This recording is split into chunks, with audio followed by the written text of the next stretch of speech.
Hello students, इस video में हम करने वाले हैं चैप्टर सर्कल्स की एक्सरसाइज 10.3 और उससे पहले 3 थ्योरम जो हम इसमें यूज करेंगे। Theorem 10.3, the perpendicular from centre of a circle to a chord bisects the chord. तो इसको समझते हैं हम, सेंटर ऑफ द सर्कल और ये कॉर्ड। ठीक है, क्या दिया हुआ है यहाँ पर, नेम दे दिया, suppose O is centre of the circle, A B is chord. Perpendicular from centre, centre of the circle से जो हम परपेंडिकुलर ड्रॉ करेंगे कॉर्ड के ऊपर, perpendicular from centre of a circle to a chord bisects the chord. Clear हुआ? अगर कोई भी सर्कल आपने बनाया है और एक कॉर्ड है, सर्कल के सेंटर से अगर आपने उस कॉर्ड के ऊपर परपेंडिकुलर ड्रॉ किया है, अगर आपने परपेंडिकुलर ड्रॉ किया है, परपेंडिकुलर बना दिया हमने, 90 डिग्री बना दिया, तो क्या करेगा वो सर्कल की कॉर्ड, वो जो कॉर्ड है उसको बाइसेक्ट करेगा। क्लियर हुआ? जैसे कि फिगर मैंने डिफरेंट कर दिए हैं। इफ ओ आर, इसको हम शॉर्ट में कैसे लिख सकते हैं थ्योरम 10.3 को, इफ यहां पर अगर हम ले सी ले लेते हैं, चलो, if O C is perpendicular to A B, if O C is perpendicular to A B, then A C equal to B C. अगर परपेंडिकुलर है तो वो कॉर्ड को बाइसेक्ट करेगा। Perpendicular from centre of a circle to a chord bisects the chord. Clear हो गया? Theorem 10.4 just इसका converse है। अगर ये वाली ये इक्वल होंगी तो ये परपेंडिकुलर होगा। इसी को देखते हैं, line drawn through centre of a circle, centre of circle से, सेंटर ऑफ अ सर्कल से हमने एक कॉर्ड के ऊपर लाइन बनाई। The line drawn through centre of a circle, centre of circle से कॉर्ड के ऊपर हमने एक लाइन बनाई है, ठीक है, to bisect the chord is perpendicular to the chord. तो जस्ट कन्वर्स है, अगर वो ये जो लाइन हमने बनाई है वो अगर कॉर्ड को बाइसेक्ट कर रही है, that means this is perpendicular to this. Clear हो गया? अगर ये लाइन जो आपने ड्रॉ की है from centre of a circle to a chord, अगर वो इस कॉर्ड को बाइसेक्ट करती है, नेम वही दे देते हैं, ए बी, यहाँ पर सी और यहाँ ओ। तो अगर हमने ये जो लाइन ड्रॉ की है वो इस कॉर्ड को बाइसेक्ट कर रही है, means if A C equal to B C, then वो जो लाइन ड्रॉ की है वो परपेंडिकुलर होगी, then O C will be perpendicular to A B. ये है थ्योरम 10.4। इसके बाद नेक्स्ट थ्योरम समझते हैं। There is one and only one circle passing through 3 non collinear points. Non collinear points क्या होते हैं? जो एक लाइन में ना आए। कोलिनियर, पहले कोलिनियर समझो। कोलिनियर मतलब जो एक लाइन में हो। को मतलब एक साथ और एल आई एन ई, यहां से स्प्लिट करके देखो। को मतलब एक साथ और एल आई एन ई मतलब लाइन, मतलब एक साथ लाइन में अगर पॉइंट्स हो तो वो क्या होंगे? Collinear points. अगर if 3 points lie on the same line then they are said to be collinear. ठीक है, को मीन्स एक साथ और लाइन मतलब एक ही लाइन में, एक साथ लाइन में अगर पॉइंट्स है then they are said to be collinear. क्या ये 3 पॉइंट्स कोलिनियर है? नो, कोलिनियर नहीं है। तो यहाँ पर वही बात हो रही है कि अगर नॉन कोलिनियर पॉइंट्स हैं, अगर 3 नॉन कोलिनियर पॉइंट्स हैं तो there is one and in 3 non collinear points सिर्फ और सिर्फ there is one and only one circle passing through these 3 non collinear points. इससे ज्यादा नहीं बना सकते, ऐसा है। ठीक है, बोलो clear?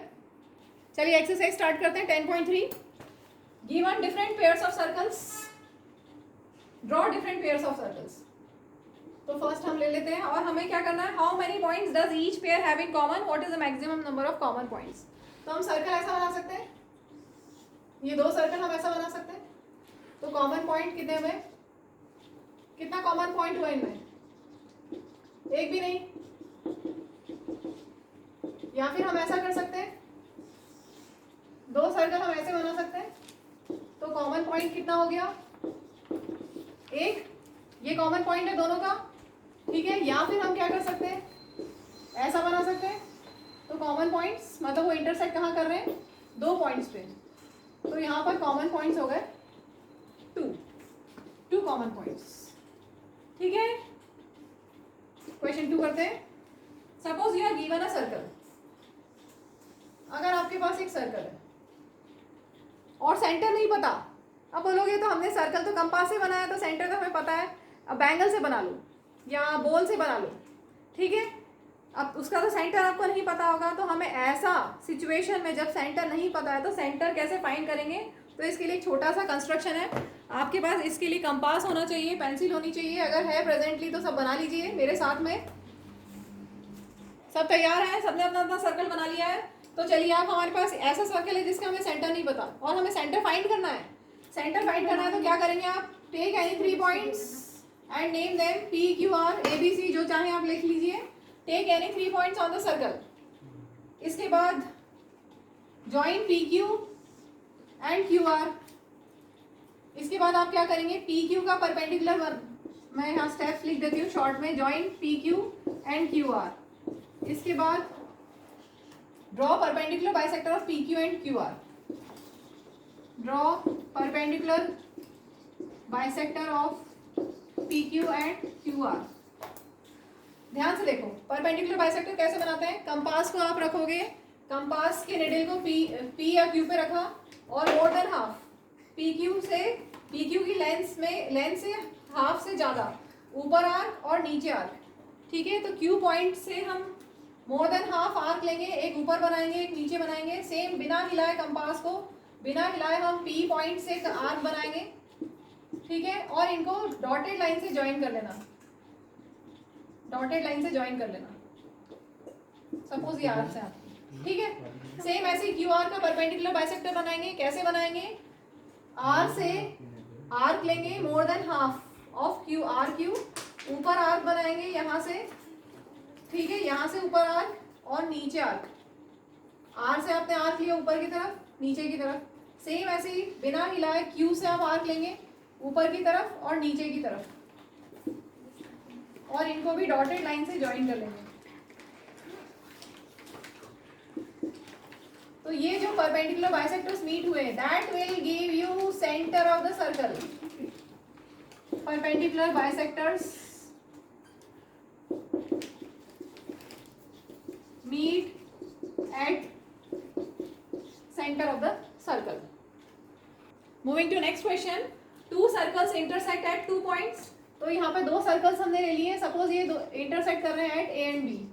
2 circles intersect at A and B, ठीक है। और आपको क्या प्रूव करना है, दैट देयर सेंटर्स, सपोज इनके हम सेंटर्स ले लें O and O dash, O and O dash, और हमें प्रूव करना है their centres O and O dash lie on.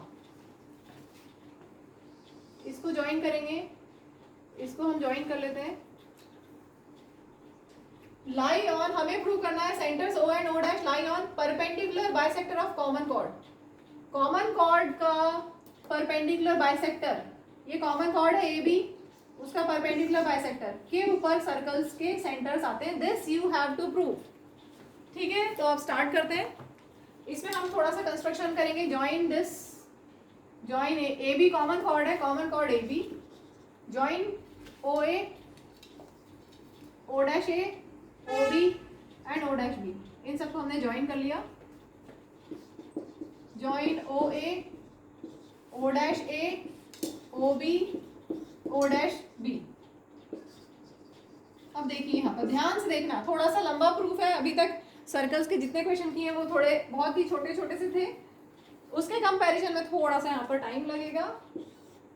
In triangle, ऊपर वाला ट्राइंगल लेते हैं हम, in triangle A O O dash and triangle B O O dash, पूरा एक ऊपर वाला triangle A O O dash और बी ओ ओ डैश नीचे वाला ट्राइंगल, इन दोनों ट्राइंगल्स में क्या क्या इक्वल है, ओ ए ऊपर वाले ट्राइंगल में, नीचे वाले ट्राइंगल में O B. Radii of same circle O A equal to O B, radii of same circle. इसके बाद और क्या इक्वल है इनमें,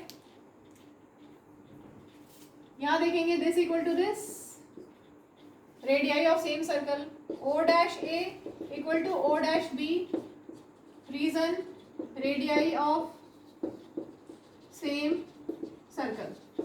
और क्या इक्वल है दोनों में, ओ ओ डैश दोनों में है equal to O dash common. तो क्लियरली यहाँ पर साइड साइड साइड से ट्राइंगल्स कॉन्ग्रुएंट हो गए। Triangle A O dash is congruent to triangle B O dash by S S S congruence rule. अगर ट्राइंगल्स कॉन्ग्रुएंट हो गए तो CPCT से this angle equal to this angle होगा। मैं एंगल 1 और एंगल 2 ले रही हूँ। हमारा ऊपर वाला ट्राइंगल और नीचे वाला ट्राइंगल, ठीक है, ये मैं बड़ा फिगर बना दिया है। ये वाला ट्राइंगल और नीचे वाला ट्राइंगल कॉन्ग्रेंट हो गए, तो CPCT से दिस एंगल और दिस एंगल इक्वल होगा। Angle 1 equal to angle 2 CPCT। इतना क्लियर?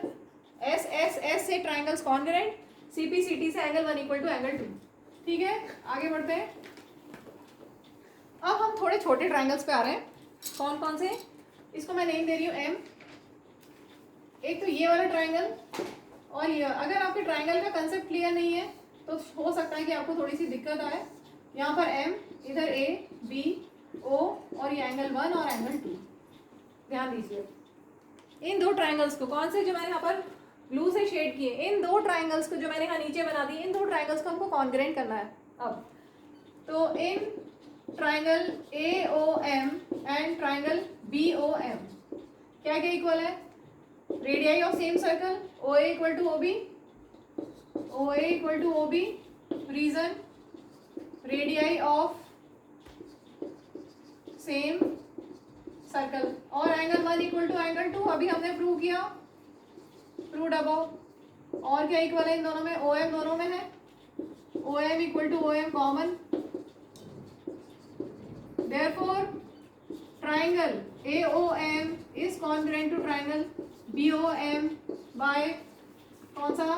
Congruence rule. कौन सा होगा? Side angle side by SAS congruence rule. Clear सबको?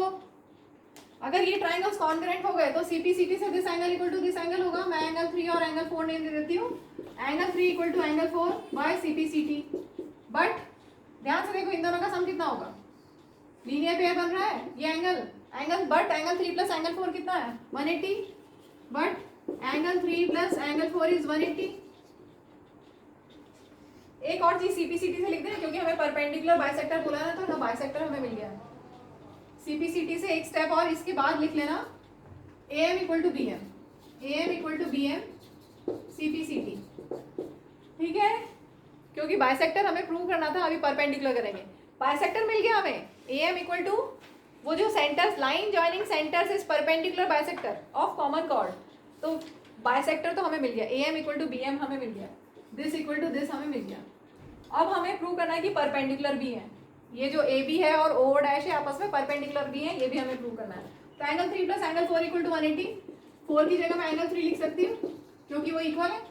ठीक है, इसके बाद का यहाँ लिख रही हूँ एंगल 3 प्लस एंगल 3 को हम लिख देंगे twice of angle 3 is equal to 180। So इस तरह के क्वेश्चन आपने बहुत बार किए। 180/2 दैट इज 90 और that is equal to angle 4। ठीक है, तो ये 90 भी आ गया। 90 means OO dash is perpendicular to AB। ये इक्वेशन 2 और ये वाली equation 1 from first and second. क्या मिला हमें? फर्स्ट से हमें मिला बाइसेक्टर और सेकंड से मिला हमें perpendicular. From this and this हमें क्या मिल गया? OO dash lie on perpendicular bisector of AB। Common chord AB पे, AB को परपेंडिकुलर पे ये OO dash, line joining the centres क्या है? परपेंडिकुलर भी है और बाइसेक्टर भी है ऑफ कॉमन कॉर्ड।